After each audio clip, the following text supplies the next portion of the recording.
औज़ुबिल्लाहिमिनश्शैतानिर्रजीम बिस्मिल्लाहिर्रहमानिर्रहीम। Physics is life channel के साथ एक दफ़ा फिर नदीम सरवर और कंकोडिया कॉलेज आपके सामने।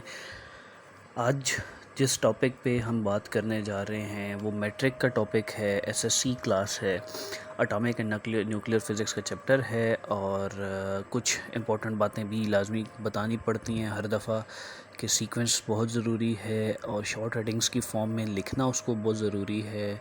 इसको लिखोगे तो ये आपके काम आएगा।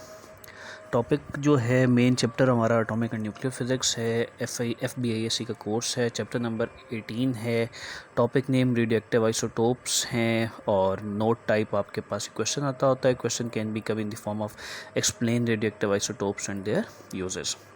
रेडियोएक्टिव आइसोटोप्स का पता होना चाहिए कि रेडियोएक्टिव आइसोटोप्स होते क्या हैं। आर्टिफिशियली जिनको हम प्रोड्यूस करवाते हैं, ऐसे एलिमेंट्स जो खुद तो स्टेबल होते हैं बट उनको आर्टिफिशियली रेडियोएक्टिव बनाया जाता है by the help of bombardment of different particles. They are known as radioactive isotopes. ठीक है, इनको हम रेडियो आइसोटोप्स भी बोलते हैं। ठीक है, एलिमेंट्स हैं जिनमें एटॉमिक नंबर जिनका 1 से लेके 82 तक है। ये सारे के सारे स्टेबल होते हैं और ये नॉन रेडियोएक्टिव है। रेडियोएक्टिव कौन से होते हैं और नॉन रेडियोएक्टिव? रेडियोएक्टिव वो होते हैं जो खुद ब खुद कोई ना कोई रेडिएशंस को एमिट करते रहते हैं। अल्फ़ा पार्टिकल्स हो गए, बीटा पार्टिकल्स हो गए, गैमा रेज हो गई। गैमा पार्टिकल्स नहीं होते, ये चीज़ याद रखनी बेटा। ठीक है, उनको एमिट करते रहते हैं। लेकिन जो हमारे पास इनसे कम वाले हैं from 1 to 82 they can be made radioactive. उनको रेडियोएक्टिव बनाया जा सकता है। कैसे बनाया जा सकता है? उनको बम्बार्ड करें विद द प्रोटॉन्स, न्यूट्रॉन्स और अल्फ़ा पार्टिकल्स के साथ। ठीक है, और उनसे जो हमारे पास जो आर्टिफिशियल एलिमेंट बनेंगे उन आर्टिफिशियल एलिमेंट्स को हम क्या कहते हैं? Radio isotopes. एग्जांपल कंसिडर कर लेते हैं। एग्जांपल हमारे पास है सोडियम 11 है।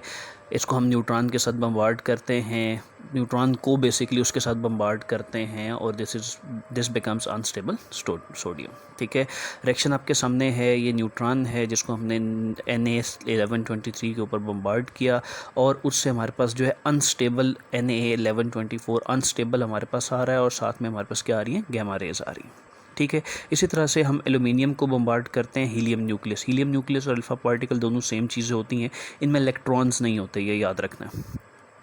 इसको हम जो है वो फास्फोरस में कन्वर्ट करते हैं। हीलियम का पार्टिकल उठाया हमने या हीलियम उठाया, अल्फ़ा पार्टिकल उठाया हमने, उसको एल्यूमिनियम पे बम्बार्ड किया जिससे हमारे पास फास्फोरस आ गया, रेडियोएक्टिव फास्फोरस। ठीक है, और साथ में हमारे पास एक neutron in the form of emission आ रहा है। ठीक हो गया। उसके बाद हम रेडियो एक्टिविटी के यूजेस की बात कर लेते हैं।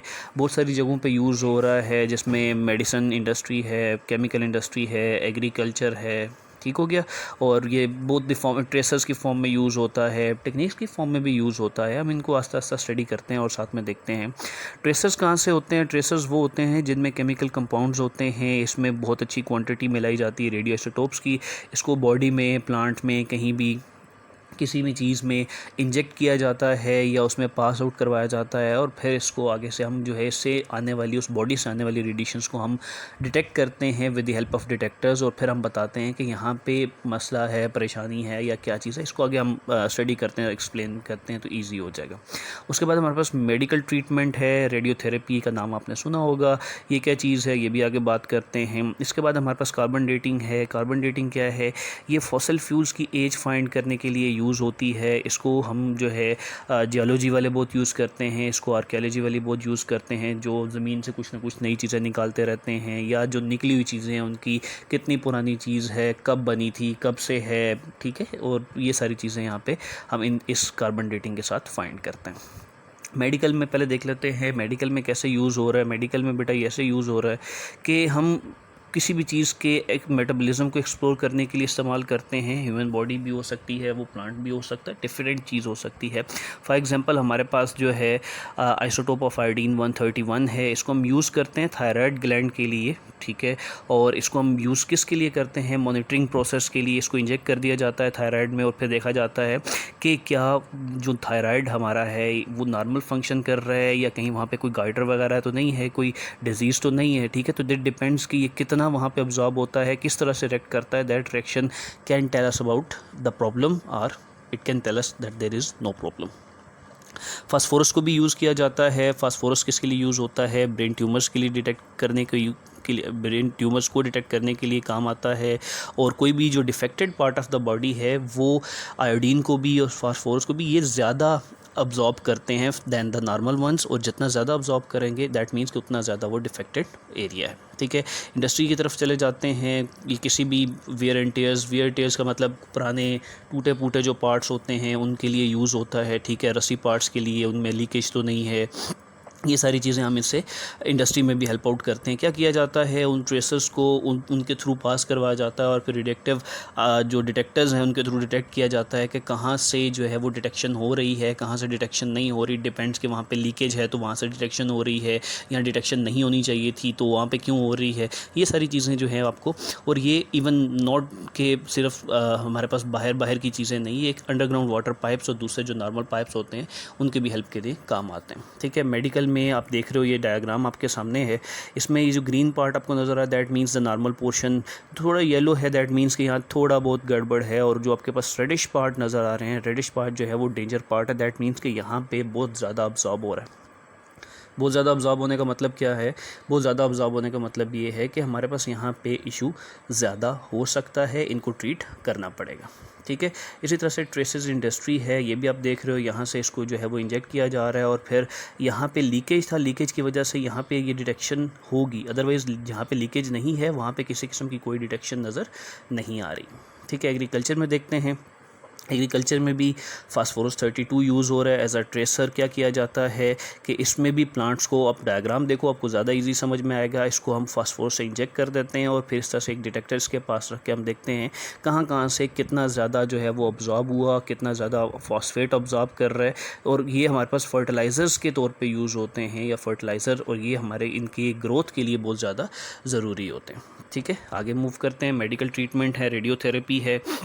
ये एक डायग्राम है जो थोड़ा बहुत इसको एक्सप्लेन कर रहा है। हम यहाँ पे देखते हैं न्यूक्लियर मेडिसिन में भी यूज़ होता है डिजीज़ के लिए, जैसे कोबाल्ट 60 है तो इसको कैंसरस ट्यूमर्स और डिस्ट्रॉइंग ट्यूमर सेल्स मींस कि उन सेल्स पे जो है इसको थ्रो किया जाता है, उनके साथ इसको बम्बार्ड किया जाता है। उससे क्या होगा कि जितना उससे बम्बार्ड होगा उतना ही उनको डिस्ट्रॉय कर देगा, उतना उसको ये क्या कर देगा, वहाँ से डिस्ट्रॉय कर देगा। ठीक है, तो सेल्स वहाँ पे डिस्ट्रॉय कर रहे हैं तो दैट मीन्स कि आप जो है वहाँ पे ईजीली उसको स्टडी कर सकते हो या ये बता सकते हो कि यहाँ कितना ज़्यादा डेंजर। ठीक है, और ये रेडिएशंस जो हैं हेल्प करते हैं उनको ज़्यादा, जो भी आपका कहीं भी ट्यूमर हो सकता है उनके सेल्स को डिस्ट्रॉय करके उनको वहाँ से बॉडी से रिमूव करने में हेल्प आउट करता। कार्बन डेटिंग थर्ड प्रोसेस हमारे पास है, इजी प्रोसेस है, इसमें कोई इतना बहुत ज़्यादा सोचने समझने वाली बात नहीं है, इसमें इतनी ज़्यादा डिटेल में जाने की भी ज़रूरत नहीं है। बेसिकली ये क्या है, हमने पहले ही बता दिया कि this is use to find the age of old objects like dead plants, rare occurring stones, fossil fuels, जैसे आपको ये चीज़ें नज़र आ रही हैं। अब ये जो बॉडी नज़र आ रही है या ये जो आपको एनिमल का जो आपको एक स्केलेटन नज़र आ रहा है, हमें नहीं पता ये कितना पुराना है, इसकी कब डेथ हुई, ये कब से यहाँ पे है, क्यों है, तो इन सब चीज़ों की एज फाइंड करने के लिए हम क्या यूज़ करते हैं, कार्बन डेटिंग यूज़ करते हैं। ठीक है, और ये डिपेंड किस पे करता है, कार्बन की रेशो पे। कार्बन 14 जो कि इन चीज़ों में प्रेजेंट होता है वो जैसे ही वहाँ से इमिट होता है तो डिपेंड करता है कि कितनी उसकी एक्टिविटी है, उसको उसकी बेस पे हम उसको अब्जॉर्ब करते हैं या उसकी बेस पे हम उसको ऑब्जर्व करते हैं। आगे मूव करते हैं। एक चीज़ याद रखना, कार्बन की जो लाइफ है that is half life 5730 years है। हाफ लाइफ क्या होती है, जैसे हमारे पास 10 चीज़ें हैं, उस 10 में से कितना टाइम लगेगा कि वो 5 में कन्वर्ट हो जाए। जैसे अब यहाँ पे थोड़ा एक्सप्लेन कर लेते हैं इसको। जो रेडिएक्टिव एलिमेंट्स होते हैं, radioactive elements Aahista Aahista emit करते रहते हैं, तो जैसे जैसे वो रेडिएशंस एमिट करते रहते हैं they transfer from one element to the other element. ठीक हो गया, तो जैसे जैसे वो ट्रांसफ़र करते रहते हैं तो वो एक से दूसरे में, दूसरे से तीसरे में दे कन्वर्ट। ठीक है, तो जो चीज़ इमिट हो गई, जो डिस्ट्रॉय होगी, वो तो वहाँ से ख़त्म होगी। तो अगर हमारे पास 10 पार्टिकल्स हैं तो 10 पार्टिकल्स में से कितने टाइम पे हमारे पास 5 पार्टिकल्स रह जाएंगे, that is known as half life, कि टोटल पार्टिकल्स का हाफ हमारे पास रह जाए। ठीक हो गया, ये हाफ़ लाइफ के टॉपिक में हम इसको इंशाल्लाह ज़्यादा अच्छे से कर लेंगे। उसके बाद इसको हम जियोलॉजी आर्कियोलॉजी में जो है वो एक्सप्लेन करते हैं। अब यहाँ पे थोड़ा सा इसको एक्सप्लेन कर लेते हैं। एक्सप्लेन में लेट्स से हमारे पास हम किसी प्लांट की एग्जांपल ले लेते हैं, किसी ट्री की एग्जांपल ले लेते हैं जो काफ़ी अर्सा पहले, जिसको हमने ऊपर से काट दिया था या जो ज़मीन में किसी तरह से दब गया था। ठीक है। काफ़ी अरसे के बाद अगर उसको हम ज़मीन से निकालते हैं, ठीक है, और हमें नहीं पता कि कितना अरसा गुजर गया या हमसे पहले किसी ने उसको दबाया था, कोई संदूक, कोई इस तरह से बॉक्स हमारे पास अगर निकलता है तो उसको हमने देखना होता है कि वो कितने ज़्यादा टाइम के लिए वहाँ पे था, उसकी एज फाइंड करनी है। तो उसकी जो एज है उसको हम किससे फाइंड करते हैं? कार्बन 14 को यूज़ करते हैं किसी भी चीज़ की, डेड ट्रीज की या फॉसिल फ्यूल्स की जो एज है उसको हम रिकॉर्ड करने के लिए, ठीक है, उसको कैलकुलेट करने के लिए। ऐसा नहीं है कि सिर्फ वही यूज़ हो सकता है। होता क्या है कि जो हाफ़ लाइफ है कार्बन की दैट इज़ अराउंड 5730 ईयर्स, और किसी भी डेड ट्री से आने वाली जो activity of carbon 14, activity of carbon 14 means कितना कार्बन 14 की रेडिएशंस वहाँ से एमिट हो रही हैं, उसको किसी भी लाइव प्लांट की एक्टिविटी के साथ अगर हम रिएक्ट करते हैं या उसके साथ अगर हम उसको कंपैरिजन में लेके आते हैं तो हम उससे अंदाज़ा लगा सकते हैं कि कितना पुराना दरख्त था या कितना पुराना ये हमारे पास चीज़ गिवन है, ठीक है। इस तरह से हम उसको कैलकुलेट कर सकते हैं।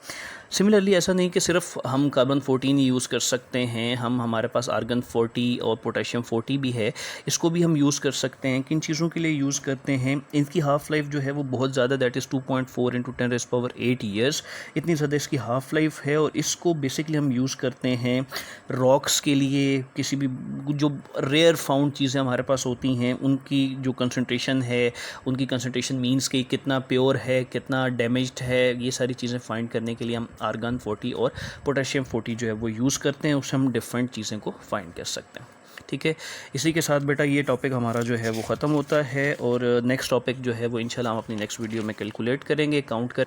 उम्मीद करते हैं कि आपको वीडियो पसंद आई होगी, और इस वीडियो को आपने अच्छे से जो है वो एंजॉय करना है, अच्छे से पढ़ लेना है, अच्छे से समझ लेना है। जो कोई वीडियो इसमें समझ नहीं आती, मतलब जो कोई चीज़ आपको इसमें समझ नहीं आती उसको आपने जो है वो बता देना है, और क्या चीज़ समझ नहीं उसको बताइएगा ताकि उसको हम अगली अपनी नेक्स्ट वीडियो में शामिल कर सकें, ठीक है। आज के लिए इतना ही, बाकी इंशाल्लाह नेक्स्ट वीडियो में शामिल करेंगे। अगर आपको पसंद आई तो इसको लाइक भी कीजिएगा, और अपने दूसरे दोस्तों तक भी इसको आगे फॉरवर्ड कीजिएगा ताकि उनकी भी हेल्प हो सके और उनको भी नॉलेज मिल सके। अल्लाह हाफ़िज़।